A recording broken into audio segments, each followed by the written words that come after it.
নমস্কাৰ ইতিবাচক অন্বেষণ এক ব্যাখ্যান শৃংখল এই অনুষ্ঠানটিৰ মাজলৈ আপোনালোকক জনালো আন্তৰিক স্বাগতম ডক্টৰ হিতেশ ডেকা বিশিষ্ট শিক্ষাবিদ তথা শ্ৰীমন্ত শংকৰদেৱ বিশ্ববিদ্যালয়ৰ উপাচাৰ্য অসমৰ শৈক্ষিক জগতৰ এই পুৰুধা ব্যক্তিজনে বহু বছৰ ধৰি শৈক্ষিক জগতখনৰ উত্তৰণৰ হকে নিৰলস চেষ্টা কৰি আহিছে এইবাৰ ইতিবাচক অন্বেষণৰ আমাৰ অতিথি ডক্টৰ হিতেশ ডেকা মৰমৰ ছাত্ৰ-ছাত্ৰীসকল তোমালোকসকলে গম পাইছাই যোৱা প্ৰায় 1.5 বছৰ জুৰি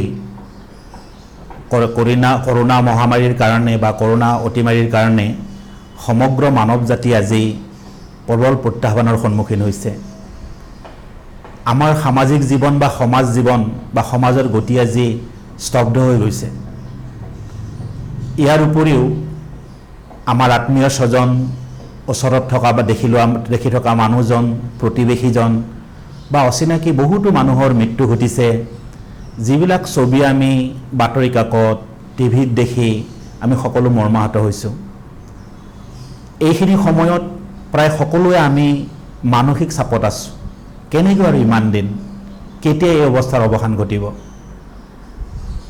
আমি সকলোৱে জানো যে যুগে যুগে বা সভ্যতাই এনেকুৱা বিপৰ্যয় আগতেও হৈছে এই বিপৰ্যয়ৰ সময়ত মানসিক চাপৰ সময়ত আমি কি কৰিম এতিয়া তোমালোকে এতিয়া কি কৰিবা তোমালোকৰ এতিয়া স্কুল কলেজ বন্ধ পৰীক্ষা হ'বনে নহ'ব অনিশ্চয়তাত আছা কেতিয়া স্কুল খুলিব কেতিয়া কলেজ খুলিব আমাৰ ভৱিষ্যত কি হ'ব আমি সকলোৱে মানসিক চাপত আছোঁ তোমালোকো উদ্বাউল হৈ আছা এনেকুৱা সময়ত আমাৰ হাতত কিবা ৰাস্তা আছেনে তুমি বা মই এই অৱস্থাটোৰ ওৰ পেলাব পাৰোঁনে নিশ্চয় নোৱাৰোঁ এই অৱস্থাটো ওৰ পেলাব চিকিৎসা বিজ্ঞানে ডাক্তৰসকলে আমি ধৈৰ্য সহকাৰে আগবাঢ়িব লাগিব এইখিনি সময়ত আমি ল'ব লগা আটাইতকৈ ডাঙৰ কথাটো হ'ল প্ৰতিজন ব্যক্তি মৰমৰ ছাত্ৰ-ছাত্ৰী তোমালোকে নিজৰ স্বাস্থ্যৰ যতন দেহা থাকিলেহে বেহা স্বাস্থ্যই পৰম ধন হেল্থ ইজ ৱেল্থ স্বাস্থ্য নাথাকিলে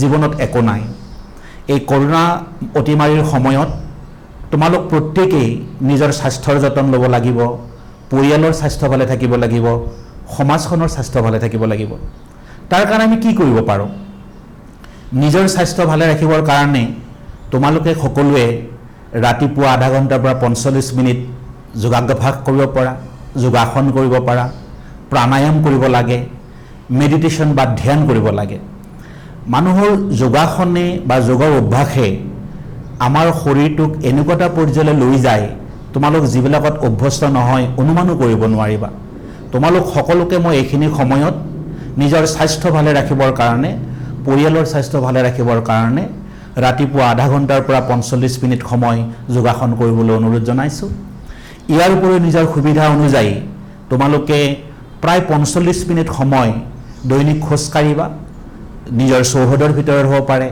তোমাৰ পদূলিমুখৰ আলিবাটটোত হ'ব পাৰে এই ধৰণৰ আমাৰ যিটো খোজ কঢ়া অভ্যাস এইটো এটা উত্তম ব্যায়াম গতিকে মই আশা কৰোঁ তোমালোকে এইখিনি অনুসৰণ কৰিবা এতিয়া কথাটো এনেকুৱা আমি নেতিবাচক কথাবিলাক ভাবি থাকিলে এই সমস্যাটো নপৰে এই গোটেই বিষয়টো আমি ইতিবাচকভাৱেও ল'ব পাৰোঁ আমি যদি গোটেই কৰোনাৰ বিষয়টোক ইতিবাচকভাৱে লওঁ এইটো এটা সুযোগ হ'ব পাৰে এইটো এটা অপৰচুনিটি হ'ব পাৰে কিহৰ অপৰচুনিটি কিহৰ সুযোগ তুমি চোৱাচোন এই যে 3 বছৰ বয়স হোৱাৰ পৰাই স্কুল গৈছা কেৱল ক্লাছ কেৱল পৰীক্ষা কেৱল কম্পিটিশ্যন জীৱনৰ ইমান দৌৰ এই দৌৰত তুমি তোমাৰ নিজৰ জীৱনটোক উভতি চাবৰ কাৰণে কোনো সুযোগেই পোৱা নাই কোনোবাই ছবি আঁকি ভাল পাইছিলা সময় নাই পৰীক্ষা আছে কোনোবাই আবৃত্তি কৰি ভাল পাইছিলা সময় নাই মোৰ পৰীক্ষা আছে কোনোবাই হয়তো নাটক কৰি ভাল পাইছিলা কোনোবাই গান শিকিবৰ কাৰণে মন আছিলে কাৰোবাৰ কিবা এটা ইনষ্ট্ৰুমেণ্ট শিকিবলৈ মন আছিলে কোনোবাই নাচ শিকিবলৈ মন আছিলে তোমাৰ ক্লাছ তোমাৰ পৰীক্ষা তোমাৰ প্ৰতিযোগিতাই সেই সুযোগ দিয়া নাছিল এতিয়া নিজৰ জীৱনটোক আমি এতিয়া আত্মদৰ্শন কৰিব পাৰোঁ আত্মজিজ্ঞাসা কৰিব পাৰোঁ নিজৰ গাটোত আমি স্বীকৃতি চাব পাৰোঁ যে মই মোৰ জীৱনটোক লৈ কি অনুভৱ আজিকালি পৰিয়ালবিলাকৰ আমাৰ কি হৈছে, সৰু সৰু পৰিয়াল আমাৰ হয়তো মা দেউতা ল'ৰা ছোৱালীহাল, ল'ৰাই নিজৰ বিচনাত পেট পেলাই লেপটপটোৰ লগত ব্যস্ত, ছোৱালীয়ে নিজৰ মোবাইলত নিজৰ পৃথিৱীত ব্যস্ত, মাক আছে ব্যস্ত নিজৰ মোবাইলটোত, দেউতাক আছে অফিচৰ কাম মোবাইল বা লেপটপত। পৰিয়ালটোৰ 4জন মানুহৰ মাজত কথা বতৰা আজিকালি নহয়, একেলগে বহি চাহকাপ খোৱা নাযায়, একেলগে বহি ভাত খাবলৈ কোনো সুযোগ নাই। কৰোনাই আমাক নিজক মোৰ পৰিয়ালটোক বুজিবৰ কাৰণে এটা সুযোগ দিছে। মা দেউতাৰ লগত কথা পতা, একেলগে ডাইনিং টেবুলত বহি ভাত খোৱা, আমাৰ যিটো ব্যক্তিকেন্দ্ৰিকতা ইয়ে আমাক এটা বেলেগ পৰ্যায়লৈ লৈ গৈছে। এই কৰোনা মহামাৰী বা অতিমাৰীয়ে আমাক পৰিয়ালটোক বুজিবৰ কাৰণে, নিজক আত্মদৰ্শন কৰিবৰ কাৰণে সুযোগ দিছে। গতিকে মই ভাবোঁ কৰোনাক লৈ আমি বেছি নেতিবাচক কথা চিন্তা কৰিব নালাগে। কৰোনা বুলিয়েই নহয়, মানুহে জীৱনত নেতিবাচক কথাক স্থান দিবই নালাগে, সদায় ইতিবাচক চিন্তাৰে আগবাঢ়িব লাগে। তোমাৰ পঢ়া টেবুলখনত ধৰি লোৱা পানী আছে, পানীৰ গিলাচ এটা আছে, পানীৰ গিলাচত আধা গিলাচ পানী আছে। কোনোবাই ভাবিব পাৰে এই আধা গিলাচ পানীৰে মোৰ জীৱনটো কি হ'ব, মোৰ জীৱন শেষ হ'ল। আৰু কোনোবাই কি ভাবিব, ইতিবাচক মানুহবিলাকে কি ভাবিব, এতিয়াও মোৰ গিলাচত আধা গিলাচ পানী আছে, এই পানীৰে মই বহুত দৌৰিব পাৰিম। So' be positive and act positively.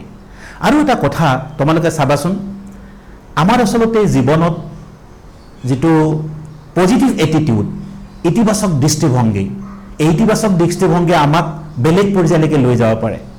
আমি এই কৰোনাৰ এই সময়খিনিত আমাৰ মহাত্মা গান্ধীয়ে কৈছিল যে ভাৰতবৰ্ষৰ আত্মাহানো গাঁৱত থাকে। মৰমৰ ছাত্ৰ ছাত্ৰীসকল, তোমালোক এতিয়াও বেছিভাগ গাঁৱৰে। এই যে 3 বছৰ পিছত যে জীৱনৰ দৌৰ আৰম্ভ কৰিলা, ঘৰখনততো কি চলিছে, মা দেউতাই কি কৰিছে কেতিয়াবা চাইছানে? এইবাৰ তুমি দূৰৰ পৰা ওলাই আহিছা, এতিয়া দূৰৰ পৰা গৈ তোমালোক ঘৰত সোমাই আছা, সান্ধ্য বা লকডাউনৰ কাৰণে ঘৰৰ চৌহদতে আছা। কেতিয়াবা মা দেউতাই তোমালোকৰ কাৰণে কি কৰিছে অলপ চিন্তা কৰি চাবাচোন। এই যে ঘৰৰ সন্মুখত যে শাকনিডৰা আছে, তাত যে দেউতাই নেমু টেঙাটো লগাইছে, তাত যে দেউতাই ভাত কেৰেলাটো লগাইছে, তাত যে দেউতাই ভেন্দি লগাইছে, কেতিয়াবা ছিঙি পাইছেনে? শাকনিডৰালৈ গৈ পাইছেনে? যাবাচোন দেউতাৰ লগত, কিমান যে মনটো ভাল লাগিব। তাত কোনো কৰোনাৰ ভীতি নাই, তাত তোমাক কোনো নিগেটিভিটি বা কোনো নেতিবাচক চিন্তাই নাপায়। এই যে তোমালোকৰ যে ঘৰৰ পিছফালে বাৰীখন আছে, তাত যে তামোলজোপা আছে, নাৰিকলজোপা আছে, তাত পাণডাল কিমান উঠিছে, ডাব নাৰিকল কিমান আছে, কেতিয়াবা চাই পাইছেনে? মই ভাবোঁ তোমালোকে কেতিয়াও চাই পোৱা নাই। কাৰণ মা দেউতাই কেৱল তোমালোক শিকিছে পঢ়া পঢ়া পঢ়া, পৰীক্ষা দিয়া, ফাৰ্ষ্ট ক্লাছ পাছ হোৱা, ষ্টেণ্ড কৰা। মানুহৰ জীৱনত লাগে মাৰ্কশ্বিটখনৰ যথেষ্ট গুৰুত্ব আছে, কিন্তু মনত ৰাখিবা জীৱনৰ পৰীক্ষাত মাৰ্কশ্বিটখনেই একমাত্ৰ নহয়। জীৱনৰ পৰীক্ষাত বহুত মাৰ্কশ্বিটৰ দৰকাৰ হয়। তুমি গাঁৱত কেতিয়াবা গোহালি ঘৰত সোমাই পাইছানে? এই যে গৰুৰ পোৱালিটি যে জগিছিলে, কেতিয়াবা সোমাবাচোন। মাকৰ পৰা যেতিয়া আহাৰ খাই আছে, সেই দৃশ্যটো দেখিলে তোমাক কৰোনাই কেতিয়াও আক্ৰমণ কৰিব নোৱাৰে, তোমাৰ মনটো এনেকৈ উৎফুল্লিত হৈ থাকিব। সেই দৃশ্য আজিকালি দেখিবলৈ পোৱা নাযায়। সন্মুখৰ খালটোত বা পুখুৰীটোত কেতিয়াবা বৰশী বাই পাইছানে? এটা বৰশীলৈ যাই পঢ়িবাচোন, তাত তোমাক কৰোনাই কোনেও জোকাব নোৱাৰে, তোমাক আমনি কৰিব নোৱাৰে। মই অনুৰোধ জনাম তোমালোকক, জীৱনৰ এই সংকটময় সময়ত জীৱনটোক সুযোগ হিচাপে গ্ৰহণ কৰা। আমিনো কি হয়, মই তোমালোকক মোৰ ব্যক্তিগত আমাৰ বয়সৰখিনি এটা অভিজ্ঞতা ক'ব খুজিছোঁ। অসমত 1979 চনৰ পৰা 85 চনলৈ 6 বছৰৰ এটা বিশ্ববিষ্ট আন্দোলন চলিছিল, বিদেশী বহিষ্কাৰ আন্দোলন। এই আন্দোলনৰ আমিবোৰ আগশাৰীৰ কৰ্মী আছিলোঁ, আমি আগশাৰীৰ সৈনিক আছিলোঁ। অসমৰ সকলো ছাত্ৰ ছাত্ৰীয়ে সেই সময়ছোৱাত 1.5 পৰা 2 বছৰ আমি হেৰুৱাইছিলোঁ। হয়, শিক্ষাবৰ্ষ আমাৰ এটা গ'ল, কিন্তু তোমালোকে অনুমান কৰিব নোৱাৰিবা সেই অসম আন্দোলনে আমাক জীৱনত কি দৰ্শন দিলে। আমাক শিকালে কি, we are the product of the society. আমি সমাজখনৰ উপাদান, সমাজ অবিহনে আমি কোনো জীয়াই থাকিব নোৱাৰোঁ। তোমালোককো এই কৰোনা মহামাৰীয়ে অতিমাৰীয়ে জীৱনটো সন্দৰ্ভত, সমাজ সন্দৰ্ভত এটা ধাৰণা ল'বৰ কাৰণে তোমালোকক সুযোগ দিছে। মনত ৰাখিবা, তুমি পঢ়া শুনাত যিমানেই চোকা নোহোৱা কিয়, কাইলৈ তুমি ডক্টৰ ইঞ্জিনিয়াৰ হ'ব পাৰা, বেলেগ স্থানত থাকিব পাৰা। এখন সমাজক বাদ দি কোনো জীয়াই থাকিব নোৱাৰে।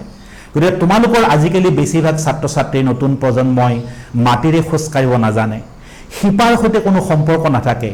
এই মহামাৰীয়ে এই অতিমাৰীয়ে তোমালোকক মাটিৰে খোজ কাঢ়িবলৈ সুযোগ দিছে, তোমালোকক শিপাৰ সৈতে সন্ধান কৰিবলৈ সুযোগ দিছে। অসমৰ ছাত্ৰ ছাত্ৰীয়ে আমি শেক্সপিয়াৰ শৈলীৰ কথা কওঁ, কিন্তু আমাৰ গুৰুজনা শংকৰদেৱে শেক্সপিয়াৰৰ 100 বছৰ আগত যে অংকীয়া নাট ৰচনা কৰিছিল তোমালোকে কোনোবাই জানানে? আমি আজিকালি যিহেতু বেছিভাগেই ইংৰাজী মাধ্যমত পঢ়া শুনা কৰোঁ, আমি বিদেশী ভাষাৰ কিতাপৰ কথা কওঁ। কেতিয়াবা আমি সাহিত্যৰথী লক্ষ্মীনাথ বেজবৰুৱাৰ আমি বুঢ়ী আইৰ সাধুখন মেলি চাইছোনে? তোমাক সুযোগ দিছে। জ্যোতিপ্ৰসাদ আগৰৱালাৰ তোমাক নাটকখন পঢ়িবলৈ সুযোগ দিছে। এইটো কিতাপ পঢ়া, যাৰ যিটো ৰাপ আছে সেইমতে কাম কৰা, বিভিন্নজনৰ জীৱনী পঢ়া। মানুহৰ জীৱনী পঢ়িলে দৃষ্টিভংগী সলনি হৈ যায়। আৰু এটা কথা মই তোমালোকক অনুৰোধ জনাম, নতুন প্ৰজন্মক, মৰমৰ ছাত্ৰ ছাত্ৰীসকলক, মানুহৰ জীৱনত গ্ৰেটফুলনেছ, কৃতজ্ঞতাবোধ এটা ডাঙৰ গুণ। কিন্তু মোক বেয়া নাপাবা, আজিকালি তোমালোকৰ কৃতজ্ঞতাবোধ বৰ কম। এই কৰোণা অতিমাৰীয়ে তোমালোকক কৃতজ্ঞতাবোধৰ কাৰণে এটা সুযোগ দিছে। এই যে তোমাৰ স্বাস্থ্য আজি ভালে আছে, ভগৱানে যে তোমাক ভালে ৰাখিছে, বা কাৰোবাৰ যে কৰোণা হ'লেও ধুনীয়াকৈ ঘৰলৈ উভতি আহিছা, নেদেখা জনৰ প্ৰতি তুমি কৃতজ্ঞ হ'ব লাগে।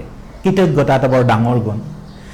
মা দেউতাই এই বেয়া দিনতো কিমান কষ্ট কৰি তোমালোকক দুবেলা দুমুঠি ভাত যোগাৰ কৰি দিছে, মা দেউতাৰ প্ৰতি তুমি কৃতজ্ঞ হ'ব নালাগেনে?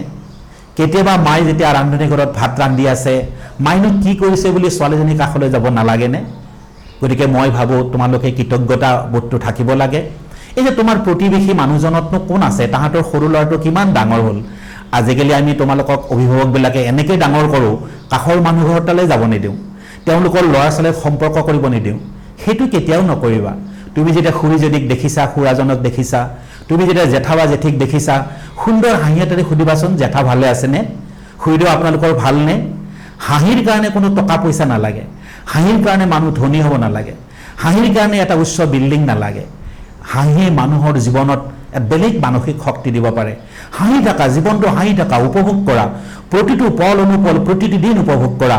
হাঁহি হাঁহি ওচৰ চুবুৰীৰ লগত সম্পৰ্ক কৰিবা, দেখিবা কৰোণা মহামাৰী তোমাক বহুত দূৰৰ পৰা বাই বাই টাটা দি গুচি যাবৰ কাৰণে বাধ্য হ'ব। মই মুঠতে তোমালোকক অনুৰোধ জনাম, প্ৰতিটো মুহূৰ্ত, প্ৰতিটো দিন আমাৰ কাৰণে নতুন হওক, নতুন চিন্তাৰে তোমালোক উদ্ভাসিত হোৱা। পঢ়া শুনা বা পৰীক্ষাৰ কাৰণে যিবিলাক কাম কৰাৰ সুযোগ পোৱা নাছিলা, সেই কামবিলাক কৰা, পঢ়া শুনা কৰা, ছবি আঁকা, তোমালোকে আবৃত্তি কৰা। যাৰ য'ত নিচা আছিল, আমাৰ হাবিয়াস, আমাৰ নিচা, আমাৰ পেচ, আমাৰ হবি বহুত থাকে, কিন্তু জীৱনৰ দৌৰৰ কাৰণে আমি কেতিয়াও সেই হাবিয়াসবিলাক পূৰণ কৰিব নোৱাৰোঁ, হবিমতে আগবাঢ়ি যাব নোৱাৰোঁ। তোমালোকক এটা সুযোগ দিছে। আৰু মৰমৰ ছাত্ৰ ছাত্ৰীসকল, তোমালোকক এটা কথা ক'ব খুজিছোঁ, সকলো ক্ষেত্ৰতে জীৱনৰ কেৱল প্ৰতিযোগিতা ভাল কথা নহয়। আমাৰ মাক দেউতাকে ল'ৰা ছোৱালীক অনবৰত প্ৰতিযোগিতা, অনবৰত ফাৰ্ষ্ট ক্লাছ ফাৰ্ষ্ট, অনবৰত ষ্টেণ্ড কৰা কথা কৈ দিয়ে।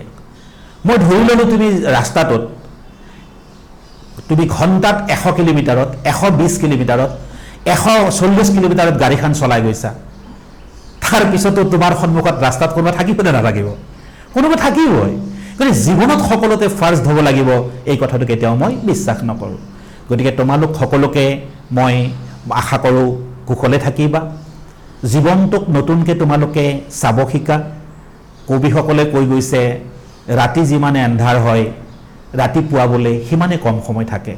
গতিকে মই গভীৰ আশাবাদী, এই অমাৱস্যাৰ আন্ধাৰ বেছিদিন নাথাকে, এদিন সূৰ্যোদয় হ'বই, কৰোণা আমাৰ আঁতৰি যাবই, তোমালোকৰ স্কুল কলেজ খুলিব, পৰীক্ষা তোমালোকৰ হ'ব, ভৱিষ্যত তোমালোকৰ উজ্জ্বল হ'ব।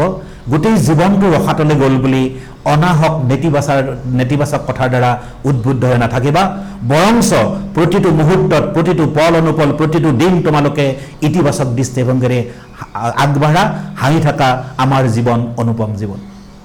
বিশিষ্ট শিক্ষাবিদ ডক্টৰ হিতেশ ডেকাদেৱলৈ জনালোঁ আন্তৰিক ধন্যবাদ। ইতিবাচক অন্বেষণৰ আজিৰ এই খণ্ডটিৰ ইমানতে অন্ত পৰিল।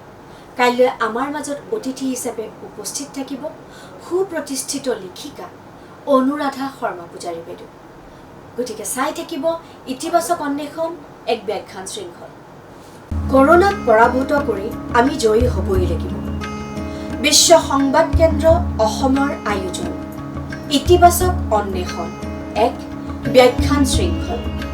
কৰোনা মহামাৰীক পৰাভূত কৰিবলৈ সমাজৰ বিভিন্ন স্তৰৰ লোকৰ দ্বাৰা আয়োজিত ইতিবাচক অন্বেষণ এক ব্যাখ্যান শৃংখল 3 জুন বৃহস্পতিবাৰ সন্ধিয়া 7 বজাৰ পৰা প্ৰতিদিনে পোনপটীয়া সম্প্ৰচাৰৰ বাবে চাওক VSK আছাম আৰু নিউজ ভাৰতী এনি